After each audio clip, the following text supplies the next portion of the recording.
सामान्य लोकांसाठी महत्त्वाचे असणारे मुद्दे, युवांसाठी महत्त्वाचे असणारे मुद्दे, आमच्या माता भगिनींसाठी महत्त्वाचे असणारे मुद्दे, शेतकरी, कष्टकरी, छोटे मोठे व्यावसायिक, अशा पद्धतीने सर्वांचेच जे कुठले महत्त्वाचे मुद्दे ते या युवा संघर्ष यात्रेमध्ये आपण घेतलेले आहेत। ही यात्रा जेव्हा आम्ही काढत होतो तेव्हा विरोधातले अनेक नेते आमच्यावर हसत होते। काही नेत्यांनी आमच्या आणि आपल्या सर्वांच्या या यात्रेवर टीका टिप्पणी केली। मी त्याचं उत्तर दिलं नाही, पण मनोमन फक्त एकच विचार केला की जेव्हा केव्हा आपल्या या महाराष्ट्रामध्ये अन्याय होतो, सामान्य लोक अडचणी देतात, तेव्हा या महाराष्ट्राचे स्वाभिमानी मराठी माणसं कधी शांत बसत नाही। अन्यायाच्या विरोधात ते लढतात आणि त्यातूनच प्रेरणा घेऊन आम्ही सुद्धा लढणार, लोकांपर्यंत पोहोचणार, त्यांच्या अडचणी समजून घेऊन टप्प्याटप्प्याने अधिवेशनापर्यंत जाऊन तिथं तुमच्या सगळ्यांचा आवाज म्हणून तिथं तुमच्या या अडचणी आम्ही मांडू आणि तो सोडवण्याचा प्रयत्न प्रामाणिकपणे करू, असा शब्द या ठिकाणी आपल्या सर्वांना देतो। तुम्ही मराठवाड्याचा जेव्हा आपण विचार करतो तेव्हा 8 जिल्हे आपल्या या भागामध्ये येतात। अशा परिस्थितीमध्ये अनेक अडचणी आपल्या सर्वांना सोसाव्या लागतात। पण मराठवाड्याची एक खासियत आहे की मराठवाड्यातल्या प्रत्येक व्यक्तीने संघर्ष केलेला आहे।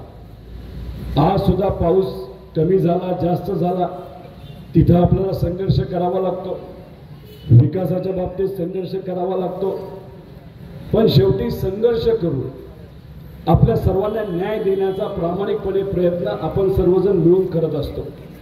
आणि ही शक्ती मराठवाड्यामध्ये आल्यानंतर आम्हा सर्वांना या यात्रेच्या माध्यमातून मिळाली। आम्ही लोकांना भेटलो, लोकांची चर्चा केली, लोकांच्या अडचणी समजून घेतल्या। नगर जिल्हा पुणे जिल्हा केला, पुणे जिल्हा झाल्यानंतर नगर जिल्हा केला, नगर जिल्हा झाल्यानंतर जेव्हा आम्ही मराठवाड्यात आलो म्हणजे बीड जिल्ह्यामध्ये आलो, तिथून जालना जिल्हा, जालना जिल्हा झाल्यानंतर आता परभणी, उद्या हिंगोली, असे 3 ते 4 जिल्हे मराठवाड्यातले आम्ही करणार आहोत। पण जसं जसं आम्ही लोकांशी चर्चा करायला लागलो तसं तसं लोकांनी त्यांच्या अडचणी आम्हाला सांगितल्या। मी बाकी जिल्ह्याबद्दल बोलणार नाही, मी परभणी जिल्ह्यामध्ये खास करून इथं बोलेल। जेव्हा आपल्या या जिल्ह्यामध्ये आलो तेव्हा मला सोयाबीनचे शेतकरी भेटले। ते मला म्हणाले की आम्हाला 4,500 ते 5,000 सोयाबीनचा भाव मिळतो आणि या भावामध्ये आम्हाला कुठेही परवडत नाही। आम्ही सोयाबीन पिकावर चांगले भाव मिळतील या अनुषंगाने पेरणी केली, पण पाऊस कमी पडला, उत्पादकता 50% कमी झाली। आम्हाला जे काही उत्पादन मिळणार होतं ते आता आम्हाला मिळणार नाही आणि उत्पादन मिळणारच नाही, पण त्याच्याबरोबर आम्हाला भाव सुद्धा आज मिळत नाही। म्हणून मोठ्या प्रमाणात आज आम्ही सर्वजण अडचणीत आलेलो आहोत।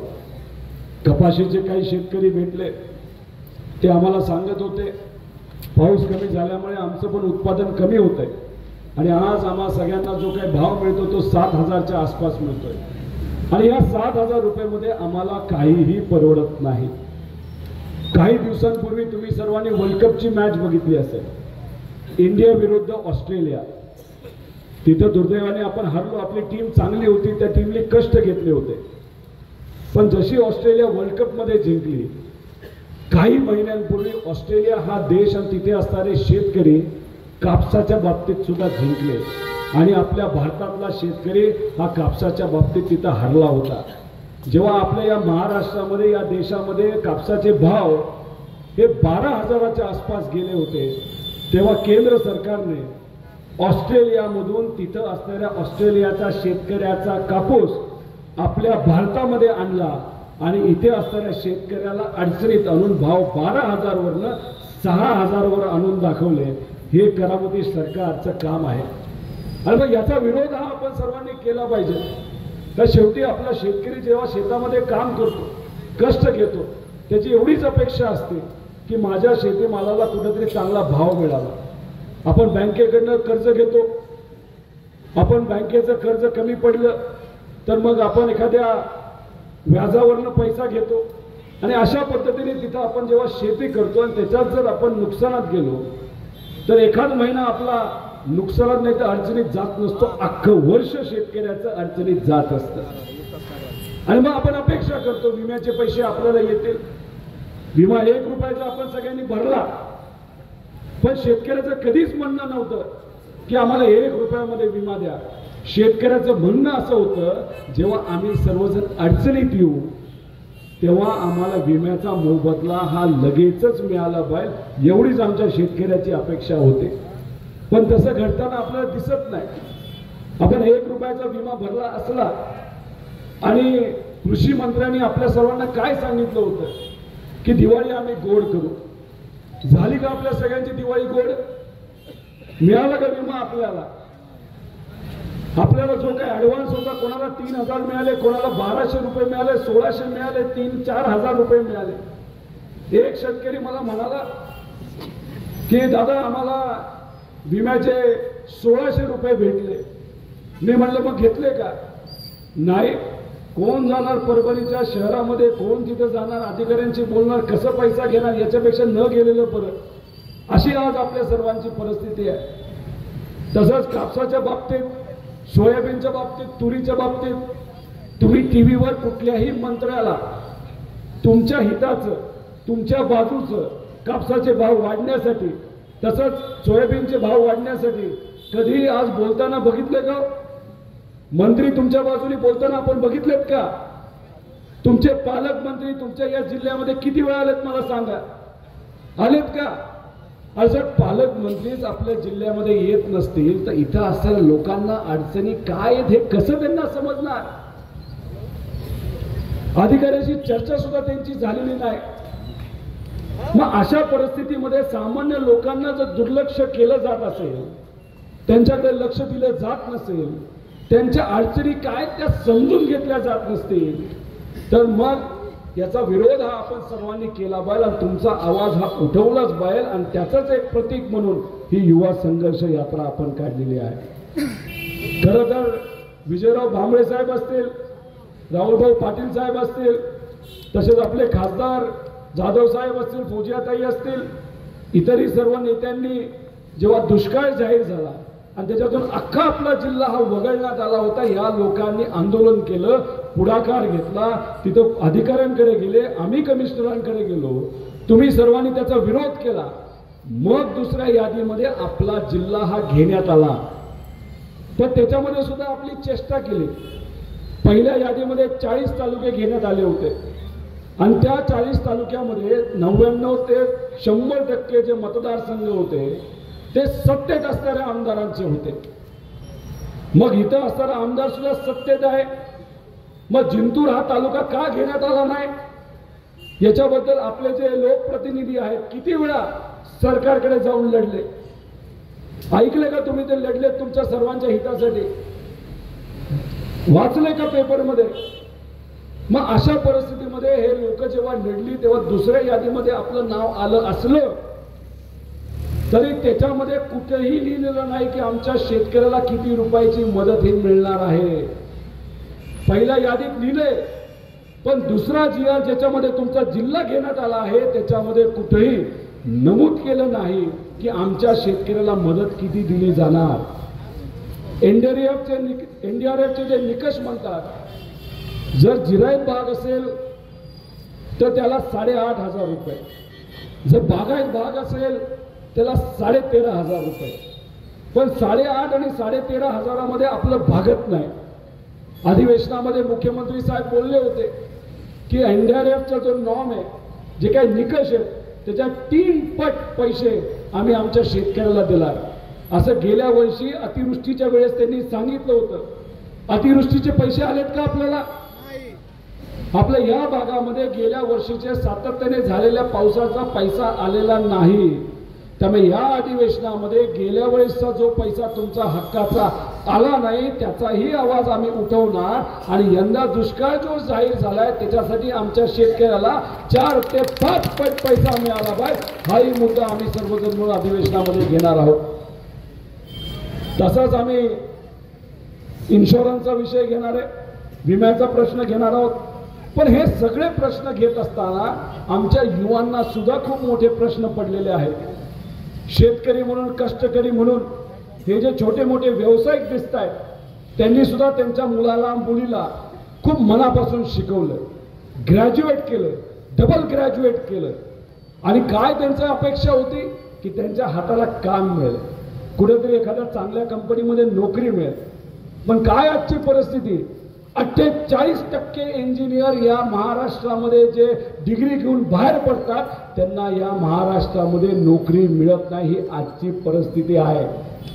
मग आमच्या आई वडिलांनी, आमच्या कष्टकऱ्यांनी त्यांच्या मुलांना मुलींना शिकवलं, त्याचं चूक केलं का? अजिबात नाही. नोकरी देण्याचं काम कोणाचं आहे? तर सरकारचं आहे.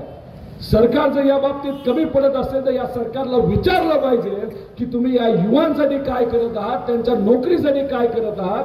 आपल्या सर्वांचे हक्काचे प्रोजेक्ट हे आपल्या महाराष्ट्रामध्ये न राहता गुजरातला नेले जातात. म्हणजे 3-3, 4-4 लाख कोटी रुपये हे आपल्या राज्यात आले असते, त्यातून 5-6 लाख मुला मुलींना नोकरी मिळाली असती. पण नाही, केंद्रातल्या जे काही भाजपचे नेते त्यांना खुश करण्यासाठी आपल्या हक्काचे प्रोजेक्ट हे कुठेतरी गुजरातला नेले जातात. ह्याच्यामुळे नुकसान कोणाचं होतं? युवा पिढीचं होतं. आज डिग्री घेतल्यानंतर आज जर या युवांना काम नाही मिळालं, 2 वर्षानंतर कंपन्या विचारतात 2 वर्ष तू काय करत होता? आहे का या युवांची चूक त्याच्यामध्ये? अजिबात नाही. मग युवांचा आवाज म्हणून ही युवा संघर्ष यात्रा अधिवेशनामध्ये तिथं त्यांचे मुद्दे मांडणार आहेत. विद्यार्थ्यांच्या स्कॉलरशिप मिळत नाही, महिलांचा सुरक्षेचा प्रश्न अतिशय मोठा झालेला आहे. आणि मग या विषयांवर चर्चा झाली पाहिजे. तुम्ही टीव्ही बघा, तुम्ही पेपरमधल्या बातम्या बघा, काय आपल्या सर्वांना ऐकायला मिळते, बघायला मिळते, वाचायला मिळते. मुख्यमंत्री कोण होणार, उपमुख्यमंत्री कोण होणार, कोण कुठला आयोग घेणार, कोणाला कुठलं मंडळ मिळणार. अरे ते तुम्ही तुमच्याबद्दल बोलत आहात, पण आमच्या लोकांबद्दल कोण बोलणार? आमच्या महाराष्ट्राच्या तमाम जनतेबद्दल कोण बोलणार? आणि यांच्यावर बोललं पाहिजे. आज यांच्या अडचणी सोडवल्या पाहिजे. एखाद्या शेतकऱ्याला आज जर अडचण आली, त्याच्या हातामध्ये जर पैसा नाही आला तर अख्खं कुटुंब त्याचं उद्ध्वस्त होऊ शकतं. हा विचार या सरकारच्या डोक्यामध्ये आजपर्यंत आलेला नाही. आम्ही आपल्या सर्वांचा आवाज बनवून हाच विचार या सरकारच्या डोक्यामध्ये घुसून टाकणार आहोत, एवढंच या ठिकाणी आपल्या सर्वांना सांगतो. जेव्हा आमच्या शेतकऱ्याच्या हातामध्ये पैसा येईल तेव्हा हे जे छोटे मोठे व्यावसायिक आहेत त्यांच्या हातामध्ये पैसा जाणार आहे. या दुकानदारांना तुम्ही विचारा यंदाची दिवाळी कशी होती, ते तुम्हाला सांगतील 30 ते 40% विक्री आमची कमी झाली आहे. आणि मग आता दुष्काळ तर येतोय. मग या दुष्काळाच्या परिस्थितीमध्ये काय या छोट्या मोठ्या व्यापाऱ्यांचं होणार आहे? जेव्हा आमचा शेतकरी अडचणी देतो, तेव्हा आमचा विद्यार्थी अडचणी देतो. जेव्हा आमचा शेतकरी अडचणी देतो, आमचा युवा अडचणी देतो. जेव्हा आमचा शेतकरी अडचणी देतो, सगळे दुकानदार अडचणी देतात, अर्थव्यवस्था अडचणी देतो, आपलं राज्य अडचणी देतं. म्हणून शेतकऱ्याची काळजी घेण्याची जबाबदारी या सरकारची आहे. आणि सरकार जर कमी पडत असेल तर या सरकारला आम्ही गुडघ्यावर आणू, तर तुम्हा सर्वांना मदत केल्याशिवाय आम्ही राहणार नाही. त्याच्याबरोबर या सरकारमध्ये जर तुम्ही चर्चा बघितली तर मंत्री लोकात नाही, मंत्री आहेत मंत्रालयामध्ये. त्यांचे OSD जे असतात त्यांचे अधिकारी आहेत 5 स्टार हॉटेलमध्ये. हे सगळे मंत्र्याचे जे OSD आहेत त्यांचे जे अधिकारी आहेत फाईल घेऊन 5 स्टार हॉटेलमध्ये बसतात. आणि मग त्यांनी सांगितलेल्या फाईलवरच फक्त हे मंत्री सही करतात. मग समजून घ्या या फाईलमध्ये काय असेल. त्याच्यामध्ये तुमचं हिताचं काहीच नाही, फक्त त्यांचं हित त्याच्यामध्ये आहे. याचा विरोध करत या सरकारला जाणीव करून देतोय की तुम्ही मुद्द्याचं बोला, आम्ही आमच्या युवांचं बोला, आमच्या विद्यार्थ्यांचं बोला, आमच्या शेतकऱ्याचं बोला, आमच्या कष्टकऱ्याचं बोला. म्हणून ही युवा संघर्ष यात्रा आम्ही सर्वांनी मिळून काढलेली आहे. याच्यामध्ये आपण जर बघितलं तर अनेक मुद्दे आपण बोलू शकतो, अनेक अडचणी आहेत. पण भाजप आणि त्यांचे जे सगळे मंत्री आहेत ते फक्त खोटं बोलतात. आरक्षणाबद्दल ते खोटं बोलले. त्याच्याच बरोबर मराठवाड्यासाठी विकास करण्यासाठी 2015ला 42,000 कोटीचा प्लॅन त्यांनी जाहीर केला होता. किती रुपये मंजूर झाले, किती रुपये आपल्या या भागामध्ये आल्या? 1 रुपया सुद्धा नाही. जेव्हा इलेक्शन डोळ्यासमोर ठेवतात तेव्हा मोठ्या मोठ्या घोषणा करतात, पण जेव्हा खऱ्या अर्थाने लोकांच्या हितासाठी काम करण्याची वेळ येते तेव्हा हिंदू मुस्लिम करण्याचा प्रयत्न केला जातो, मराठा ओबीसी करण्याचा प्रयत्न केला जातो आणि मग ह्याच्यावरून लोकांचं लक्ष हे विचलित केलं जातं, मीडियाचं लक्ष हे विचलित केलं जातं. पण आमच्या सगळ्यांचं मत आहे आरक्षण हे महत्वाचं, आरक्षणाला आम्ही पाठिंबा देतो, त्यासाठी सुद्धा आम्ही लढणारच आहोत. आणि जेवढं आरक्षण महत्वाचं आहे हे सामान्य लोकांच्या अडचणी ज्या आहेत त्याच्यावर सुद्धा लक्ष केंद्रित करण्याची जरूरत आहे. काही दिवसांपूर्वी संदीप भैया इथं आहेत, मी बीडला गेलो होतो. बीड शहरामध्ये तिथं जाळपोळ झाली. संदीप भैया आपले आमदार आहेत, त्यांचं घर सुद्धा जाळण्यात आलं. त्यांच्या पत्नी आणि त्यांची मुलं त्या घरामध्ये होती. त्याच्याच बरोबर अनेक तिथं असणारे मराठा नेत्यांची घरं जाळली, ओबीसी नेत्यांची घरं जाळली, दुकानं फोडली. आता तिथं आम्ही गेल्यानंतर जेव्हा लोकांची चर्चा केली तेव्हा लोकांशी बोलत असताना त्यांनी आम्हाला सांगितलं की दादा तिथं जे लोक होती, जे जाळपोळ करत होते ते प्रोफेशनल लोक होती, प्रोफेशनल. त्यांच्या हातामध्ये पेट्रोलचा बॉम्ब होता, त्यांच्या हातामध्ये फॉस्फरसचा बॉम्ब होता, त्यांच्या हातामध्ये एक वेगळ्या प्रकारची दगड होती आणि एक गाडी अशासाठी होती, त्या गाडीमध्ये नुसती दगड भरली होती. जेव्हा दगड संपायची ते प्रोफेशनल लोक जायची, गाडीत बसायची, गाडीतून दगड हातामध्ये घ्यायची आणि तिथं ते जाळपोळून दगड फेकते करायचे. याच्यात जर त्यांच्यातल्या एखाद्या व्यक्तीला लागलं तर एक विशिष्ट पद्धतीची ॲम्ब्युलन्स तिथे येत होती आणि त्या ॲम्ब्युलन्समध्ये त्या मुलांना ठेवलं जायचं आणि ती ॲम्ब्युलन्स कुठं जायची आजपर्यंत कोणाला सापडलेली नाही. एका दगडामध्ये एक सीसीटीव्ही फुटायचा, अशा प्रकारची ही लोक होती. त्याच्याबरोबर प्रत्येक घराला नंबर दिला गेला होता की संदीप भैयाला 17 नंबर, तिथं पंडित आहेत त्यांच्या घराला 22 नंबर, राऊत म्हणून नावाचं एक दुकान आहे त्याला काहीतरी 36 नंबर. आणि 6 तास जाळपोळ ही बीड जिल्ह्यामध्ये, बीड शहरामध्ये चालू होती. 6 तास तिथं असताना पोलीस प्रशासन हे शांत बसलं होतं. संदीप भैयाचं घर आहे, त्या घरासमोर बीड जिल्ह्याचं पोलिसांचं मुख्यालय आहे, तिथं 250 पोलीस होते, पण ते फक्त बघत राहिले. तुम्ही समजून घ्या, जेव्हा पोलीस फक्त बघत राहतात तेव्हा वरून त्यांना कोणाचा तरी फोन आला असतो आणि तिथं जर ओबीसी मराठा करण्याचा प्रयत्न सत्तेत असणाऱ्या काही लोकांनी केला असेल तर या जनतेला तुम्ही कमी समजू नका. आम्हाला माहिती तुमचा हेतू काय आहे. लोकसभेचं इलेक्शन डोळ्यासमोर ठेवून हिंदू मुस्लिम होत नसेल तर ओबीसी मराठा करण्याचा प्रयत्न तुम्ही करत असाल, ही जनता शांत बसणार नाही. या जनतेला माहिती आहे की कोणाच्या मनामध्ये लोकांचं हित आहे, कोणामध्ये फक्त राजकारण आहे. आणि जे बीडमध्ये घडलं आम्हाला भीती वाटते, लोकांना भीती वाटते. आज सुद्धा काही लोकांनी बोलून दाखवलं, बीड मधल्या काही लोकांनी बोलून दाखवलं. जे बीडमध्ये घडलं ते कदाचित फक्त ट्रेलर असू शकतो, जानेवारी महिन्यामध्ये हे खूप मोठ्या प्रमाणात करून जाऊ शकतं. म्हणून मी आपल्या सर्वांना विनंती करतो, आपापल्या गावामध्ये, आपापल्या शहरामध्ये शांतता कसे राहील याचे तुम्हा सगळ्यांना प्रयत्न करायचे. आणि आपण सर्वजण नेते जेव्हा येतात आणि सत्तेतले नेते जेव्हा येतात त्यांना एवढंच बोलायचं, मुद्द्याचं बोला, आमच्या अडचणीवर बोला, उगाच फापड बसरा बोलू नका. आम्हाला जे अडचणी तुम्ही सोडवणार का नाही याच्यावर तुम्ही बोला. एवढंच या सगळ्या नेत्यांना आपण सगळ्यांनी बोललं पाहिजे. जिंतूरमध्ये येऊन तुम्हा सगळ्यांना भेटून खूप मनापासून आनंद झाला. विजयरावांनी खूप चांगलं असं नियोजन इथं केलं.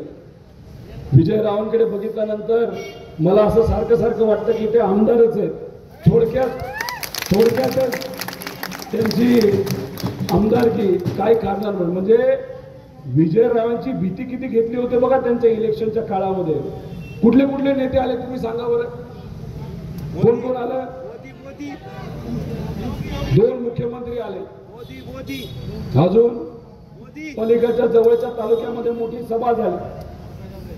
एवढं करून सुद्धा, एवढी मोठी शक्ती विरोधात असून सुद्धा तुम्ही सर्वांनी प्रेम केलं. ठीक आहे, त्यावेळेस ते आमदार झाले नाहीत, पण आपल्या मनाचे आमदार आहेत. पण उद्या ते आपल्या सर्वांचे, या भागाचे 100% लोकप्रतिनिधी बनणार आहेत. जेव्हा राष्ट्रवादी पक्ष हा फुटला तेव्हा काही लोकांना असं वाटलं की विजय भाऊंची ताकद कमी झाली. विजय भाऊ, तुम्हालाही सांगतो आणि इथे असणाऱ्या सर्व लोकांना सांगतो की आदरणीय पवार साहेब भक्कमपणे तुमच्या बरोबर आहे आणि येत्या काळामध्ये आपल्याला फक्त लढायचंय आणि आपल्याला जिंकायचंय. त्याच्याबरोबर खासदार साहेबांच्या बाबतीत बोलायचं झालं, एकदम साधा व्यक्तिमत्व. त्यांच्यातलेच काही जण त्यांना सोडून पलीकडे गेलेले आहेत. पण अजिबात खासदार साहेब तुम्ही काळजी करू नका. तुम्ही विजयरावांची काळजी करा, विजयराव तुमची काळजी घेतील आणि दोन्ही येत्या काळातले लोकप्रतिनिधी 100% या भागात असतील. राहुल पाटलांच्या बाबतीत बोलायचं कारण नाही. मला असं वाटलं एकदम आक्रमक भाषण करतील, खूप वेळ बोलतील, पण पुढच्याही नेत्यांना लोकांना बोलायचं उडव म्हणून त्यांनी समजून घेतलं. एक समजूतदार आमदार आहे, त्यामुळे या भागामध्ये खूप मोठे बदल होतील असं मला वाटत नाही. बदल झाला तर फक्त जिंतूर तालुक्यामध्ये, आणि जिथं जिथं भाजपचे आणि भाजपच्या विचाराचे आमदार आहे तिथं 100% बदल झाल्याशिवाय राहणार नाही असं माझ्यासारख्याला तिथं वाटतं. जाता जाता फक्त तुम्हाला मला विचारायचंय की या भागामध्ये परिवर्तन घडवण्यासाठी तुम्ही भक्कमपणे विजयरावांच्या मागे उभे राहणार का? जे जे उभे राहणार त्यांनी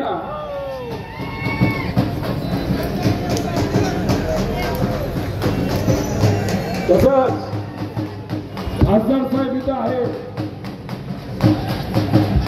महाविकास आघाडीकडनं आपण करणार आहोत.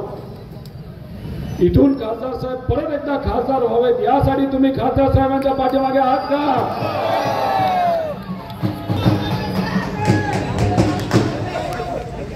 या जिल्ह्यामध्ये जिथं कुठं तुमचे नातेवाईक असतील, मित्र परिवार, त्या त्या तालुक्यामध्ये त्या त्या मतदारसंघामध्ये महाविकास आघाडीचा उमेदवार निवडून आणण्यासाठी तुम्ही प्रयत्न करणार का? जर कुणी येऊन या भागामध्ये हिंदू मुस्लिम करण्याचा प्रयत्न करत असेल, जर या भागामध्ये मराठा ओबीसी करण्याचा प्रयत्न करून राजकीय पोळी भाजत असेल, त्याचा तुम्ही विरोध करणार का?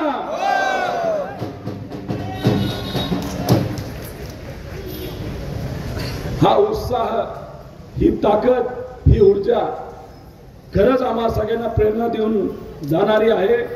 तुमच्या सगळ्यांकडनं ही प्रेरणा घेत येत्या काळामध्ये ज्या पद्धतीने माझ्या मतदारसंघातला MIDCचा मुद्दा मी घेतलेला आहे, तसंच आम्ही सर्व लोकप्रतिनिधी म्हणून आपल्या या भागामध्ये जिंतूरमध्ये जी असणारी MIDC असेल, त्याच्याच बरोबर आपल्या परभणी जिल्ह्यासाठी जी जिल्हा पातळीवरची MIDC असेल, या सर्व MIDC मध्ये चांगले जास्तीत जास्त प्रोजेक्ट यावे आणि MIDC अजून मोठी व्हावी आणि आमच्या इथल्या लोकल मुलामुलींना तिथं काम मिळावं, यासाठी आम्ही सर्वजण तुमचा आवाज म्हणून अधिवेशनामध्ये तिथं आवाज उठू आणि 100% येत्या काळामध्ये इथं MIDC आणि इथं असणाऱ्या युवांना रोजगार मिळेल याची एक काळजी आम्ही सर्वजण घेऊ.